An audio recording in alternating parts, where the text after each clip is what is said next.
Perkenalkan, nama saya Vanessa Juventia Hadiwijono dengan NIM 226-12072. Pada kesempatan kali ini, saya akan presentasikan terkait Intensive Care Unit.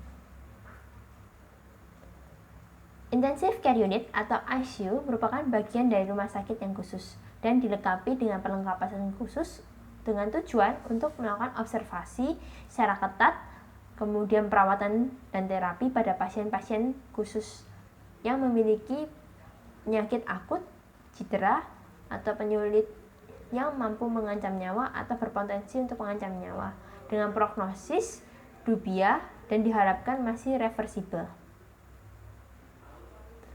Tipe-tipe dari ICU sendiri terbagi sesuai dengan indikasinya. Ada seperti general, cardiac, respiratory, medical, surgical, brain, burn, renal, dan pada anak-anak misal dan bayi seperti neonatal ICU dan pediatric ICU. Klasifikasi pelayanan dari ICU sendiri terbagi menjadi 3. Pertama, pelayanan primer, sekunder, dan tersier. Pelayanan primer yang paling dasar atau sederhana, mampu melakukan RCP, pengelolaan jalan nafas, terapi oksigen, pemasangan CVC, pemantauan EKG, pulse oximetry, tekanan darah non-invasif, pelaksanaan terapi secara titrasi, pemberian nutrisi enteral dan parenteral, pemeriksaan laboratorium khusus dengan cepat dan menyeluruh, fungsi vital tubuh dengan alat portable selama transportasi pasien, dan mampu melakukan fisioterapi dada. Untuk pelayanan sekunder, yakni pelayanan dasar primer ditambah dengan pemasangan kateter vena arteri, melakukan prosedur isolasi, melakukan hemodialisa intermiten dan kontinu. Untuk pelayanan tersier, di sini pada pelayanan tersier, yakni pelayanan sekunder ditambah dengan penggunaan alat sound scans, monitor ICP dan juga echo. Adapun pasien yang layak dirawat di ICU yakni pasien yang memerlukan intervensi medis segera oleh tim intensive care, kemudian pasien memerlukan pengelolaan fungsi sistem organ secara koordinasi dan pengawasan yang konstan, pasien sakit kritis yang memerlukan pemantauan kontinu dan tindakan untuk mencegah timbulnya dekompensasi fisiologis, kemudian pasien tersebut dapat berasal dari IGD, HCU, kamar operasi, atau tindakan, ruang rawat inap, ataupun dari rujukan rumah sakit lain. Indikasi masuk dari pasien tersebut terbagi menjadi 3 prioritas. Prioritas pertama, pasien sakit kritis dengan kondisi tidak stabil dan memerlukan terapi intensif, serta membutuhkan bantuan alat ventilasi, pemantauan ketat, dan obat-obat vasoaktif kontinu yang tidak bisa dilakukan di ruang rawat inap lainnya. Misalnya pasien seperti bedah kardiotoraksik dan shock sepsis. Kemudian pasien prioritas pertama ini umumnya tidak memiliki batasan dari terapi yang diterima. Indikasi masuk dengan prioritas kedua. Di sini pasien yang memerlukan pelayanan pemantauan canggih dari ICU. Jenis pasien ini kategori berisiko sehingga masih memerlukan terapi intensif. Pemantauan intensif dilakukan dengan metode tertentu seperti kateter arteri pulmonal pada penyakit dasar jantung, paru, ginjal, akut dan berat, dan pasien yang mengalami pembedahan mayor. Pasien prioritas kedua biasanya tidak memiliki keterbatasan terapi yang didapat dan kondisi umumnya sewaktu-waktu masih dapat berubah atau tidak stabil. Pasien prioritas ketiga, pasien ini biasanya memiliki sakit di mana sakitnya kritis dan tidak stabil. Status kesehatannya sebelumnya tidak jelas dan penyakit yang mendasarinya baik itu ada penyakit komorbid maupun penyakit yang dialami sekarang juga tidak stabil. Contohnya seperti penyakit keganasan, metastasik, disertai penyulit infeksi perikardial tamponat ataupun sumbatan jalan nafas. Kemudian pasien prioritas ketiga sendiri mungkin mendapatkan terapi intensif untuk mengatasi penyakitnya, tetapi usaha terapi mungkin tidak sampai melakukan intubasi dan juga RCP. Di sini ada pengecualian di mana dengan pertimbangan luar biasa dan atas persetujuan dari kepala ICU bisa di luar dari golongan prioritas tersebut. Dengan catatan bahwa sewaktu-waktu pasien tersebut harus mau untuk dikeluarkan untuk diberikan kepada pasien yang prioritas 1, 2, dan 3.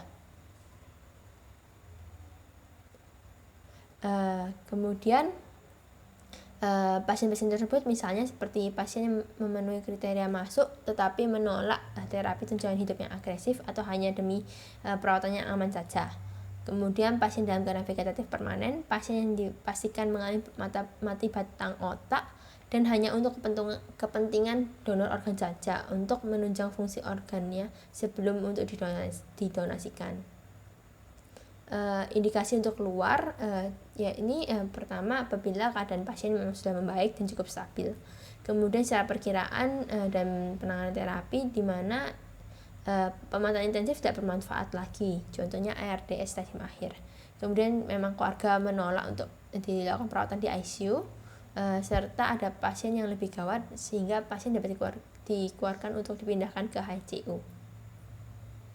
Ya, indikasi berdasarkan sistem organ, dimana kalau berdasarkan sistem organ respiratory, jadi respiratory arrest, respiratory rate-nya lebih dari 25 atau kurang dari 8 kali per menit, saturasi oksigen kurang dari 90%, meskipun sudah diberikan oksigen.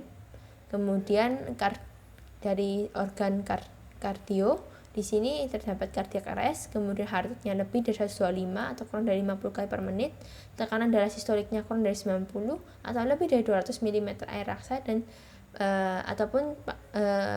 ataupun ketika tekanan darahnya jatuh menerus lebih dari 40 mm air raksa dari nilai normal pasien tersebut.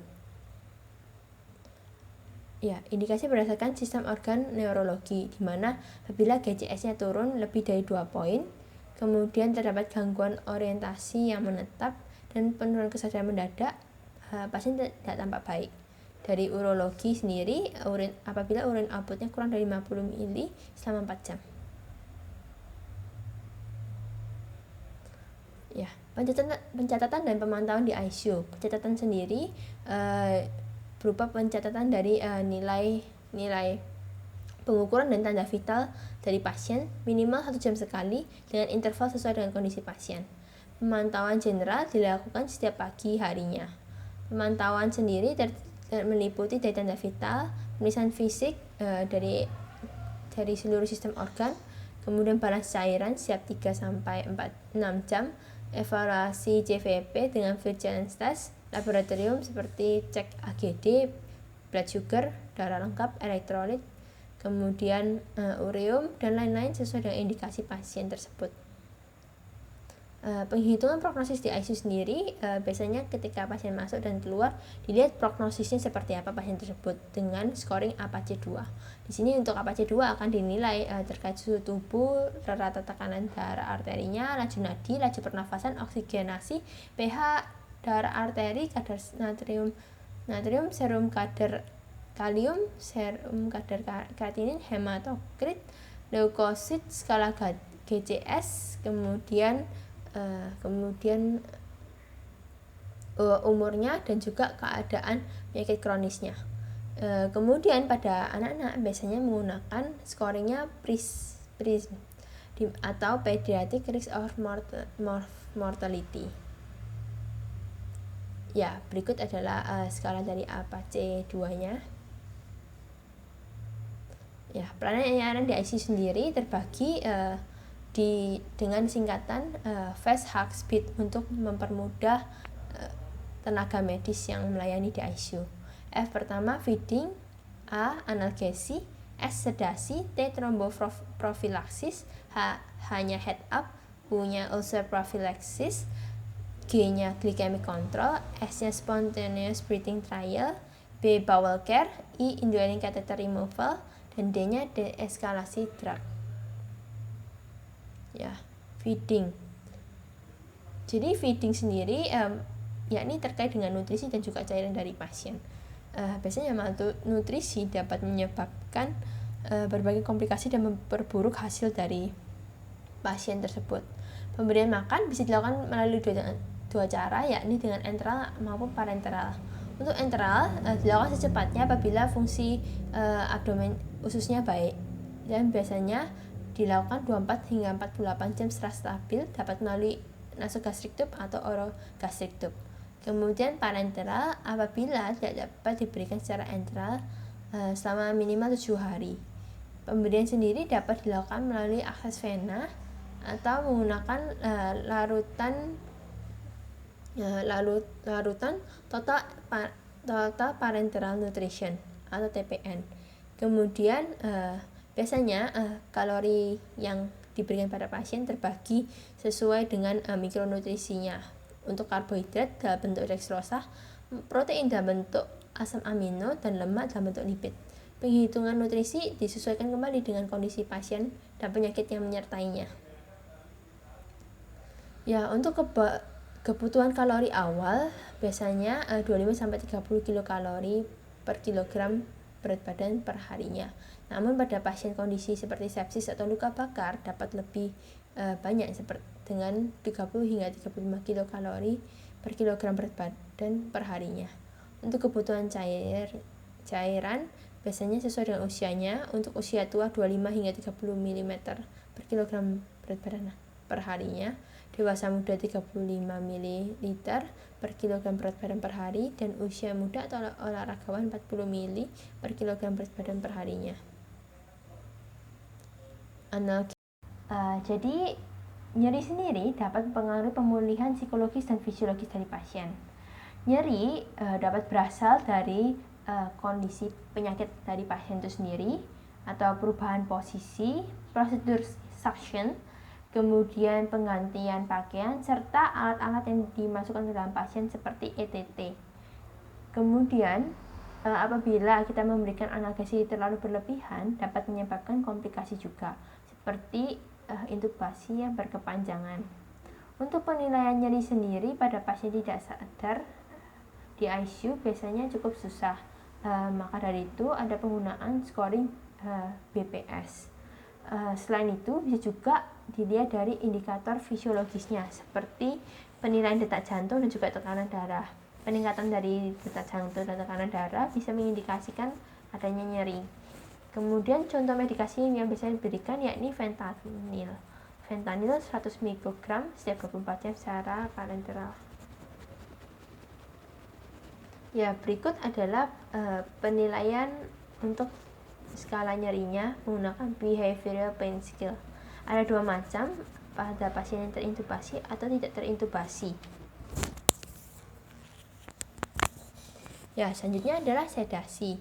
Tujuan dari pemberian sedasi yakni untuk mengontrol agitasi, meminimalkan ventilator disinkronasi, kemudian mencegah ekstubasi atau pelepasan kateter secara tidak sengaja, mengontrol intracranial pressure, dan juga rata-rata metabolismenya. Karena biasanya pasien-pasien yang menggunakan ETT biasanya pasien karena nyeri dan juga biasanya ada agitasi. Kemudian pasien yang pada kondisi hipoksia juga bisa menunjukkan gejala agitasi. Pemberian sedasi harus dititrasi sesuai dengan individunya. Pemberian sedasi yang terlalu berlebihan memberikan efek samping seperti peningkatan resiko trombosis vena, penurunan motilitas usus, respiratory distress, hipotensi, kemudian kemampuan ekstraksi oksigen jaringan yang berkurang, polineuropati, dan peningkatan lama rawat inap di ICU. Penilaian dari sedasi sendiri bisa menggunakan GCS atau pada pasien yang terintubasi menggunakan Richmond Agitation and Sedation Scale atau RASS.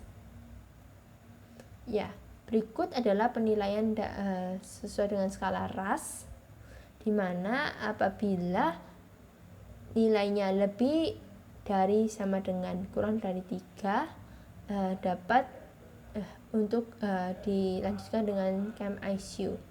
Apabila apabila nilainya kurang dari 4 atau kurang dari 5 bisa dihentikan penggunaan sedasinya untuk dievaluasi lagi. Selanjutnya yakni tromboemboli profilaksis. Di sini pasien yang biasanya terintubasi atau berbaring terlalu lama di kasur dapat menyebabkan tromboembolisme, di mana biasanya muncul penyakitnya yakni seperti deep vein thrombosis atau pulmonary embolism pada 24 jam pertama masuk. manfaat profilaksis sendiri harus diimbangi juga dengan resiko komplikasi perdarahannya, di mana penilaiannya dapat menggunakan well score. Untuk pencegahan sendiri terbagi menjadi dua, yakni dengan mekanik dan juga farmakologi.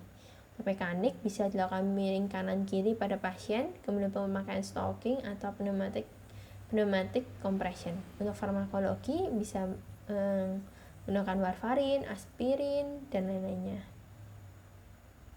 Ya, berikut adalah penilaian dari well score, di mana apabila nilainya lebih dari 7 menunjukkan resiko tinggi terhadap DVT, kemudian 0 sampai 1 resiko ringan, dan juga 2 sampai 6 apabila resiko sedang.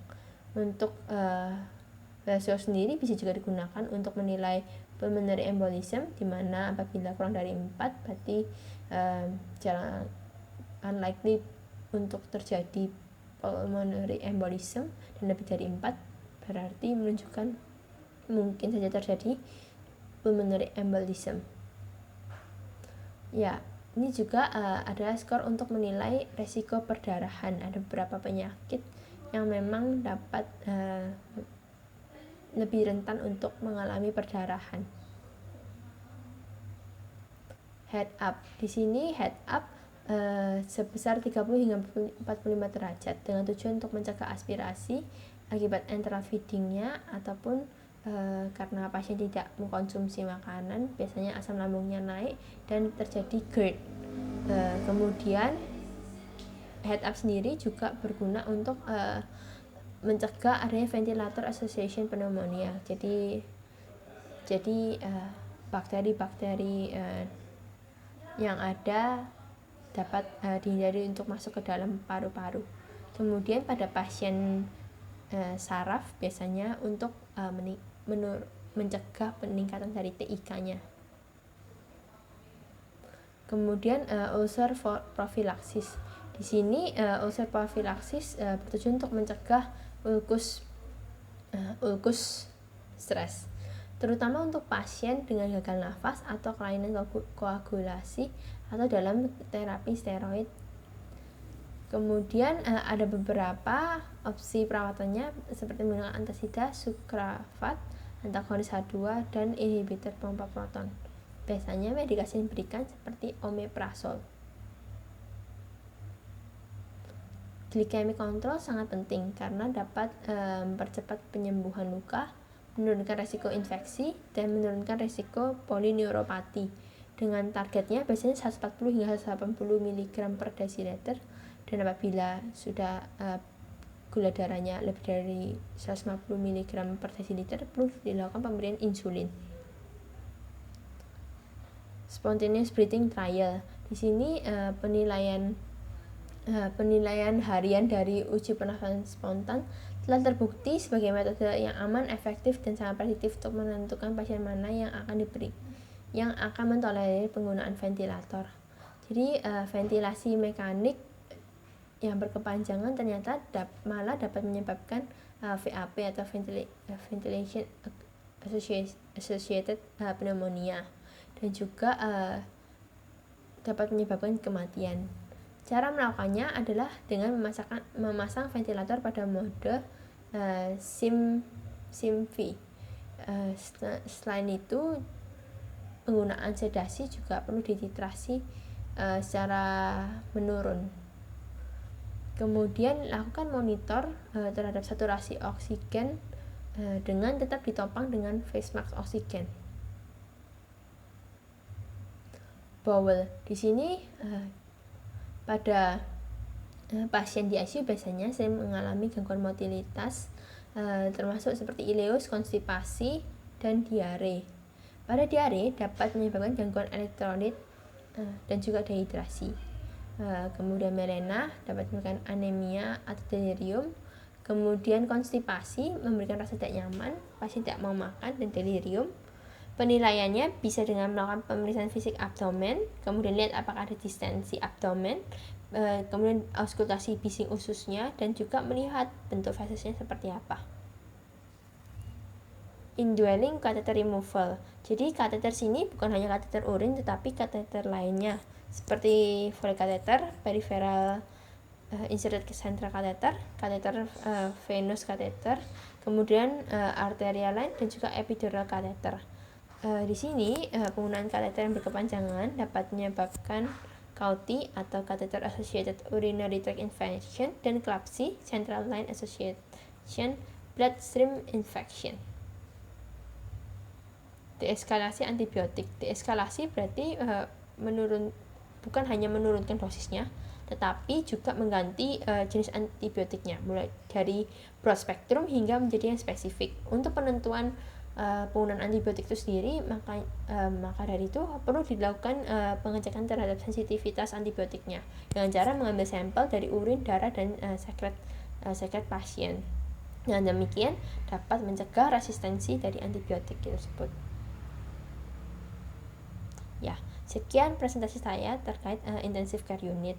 Semoga bermanfaat. Terima kasih.